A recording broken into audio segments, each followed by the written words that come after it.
బాలు తన రూమ్‌కి తాళం వేసుకొని బయటకు వెళ్ళిపోతూ ఉంటాడు. అది చూడగానే అక్కడ ఉన్న ప్రభావతి అయితే, "అరే! ఏంట్రా రూమ్‌కి తాళం వేసి బయటకు వెళ్ళిపోతున్నావు? ఇప్పుడు శృతి వచ్చిందంటే ఎక్కడ ఉంటుంది?" అని చెప్పేసైతే అడుగుతూ ఉంటుంది. ఆ మాటలు వినగానే అక్కడ ఉన్న బాలు మాత్రం, "ఎక్కడ ఉంటుందా? నువ్వు ఇంటికి తీసుకొని రాకముందు ఆ విషయం ఆలోచించాలి. ఇప్పుడు ఆలోచిస్తే ఎలా చెప్పు? ఏదో ఒక రోజు ఏదో మనం మా రూమ్‌ని ఇచ్చాము. అంతే తప్ప పర్మనెంట్‌గా వాళ్ళకే ఇచ్చేస్తామనుకుంటున్నావా ఏంటా?" అని చెప్పేసైతే అడుగుతూ ఉంటాడు. ఆ మాటలు వినగానే అక్కడ ఉన్న రవి అయితే చాలా బాధపడుతూ ఉంటాడు.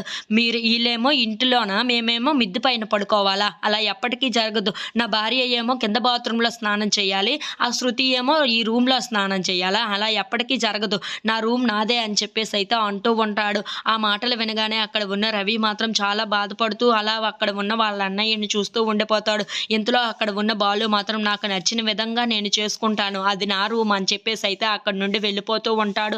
అది చూడగానే అక్కడ ఉన్న వాళ్ళందరూ అయితే చాలా బాధపడుతూ ఉంటారు. ఇంతలో అక్కడ ఉన్న ప్రభావతి మాత్రం చాలా కోపంగా బాలుని అరిసి మరీ పిలుస్తూ ఉంటుంది. ఇంతలో అక్కడ ఉన్న బాలు అది పట్టించుకోకుండా బయటికి వెళ్ళిపోతూ ఉంటాడు. ఇంతలో అక్కడ ఉన్న ప్రభావతి అయితే మీనా దగ్గరికి వెళ్ళి, "ఇవన్నీ నువ్వే వాడికి నూరిపోసి ఉంటావు. అందుకే వాడు ఇలా మాట్లాడుతున్నాడు" అని చెప్పేసైతే అంటూ ఉంటుంది. ఇంతలో అక్కడ ఉన్న మీనా మాత్రం, "అదేంటత్తయ్య అలా మాట్లాడుతున్నారు" అని చెప్పేసైతే అంటూ ఉంటుంది. ఇంతలో అక్కడ ఉన్న ప్రభావతి మాత్రం, "ఒక్కరోజు రాత్రి మొగుడు పక్కన పడుకోకపోతే ఎందుకు ఇలా తయారయ్యావేంటి?" అని చెప్పేసైతే అడుగుతూ ఉంటుంది.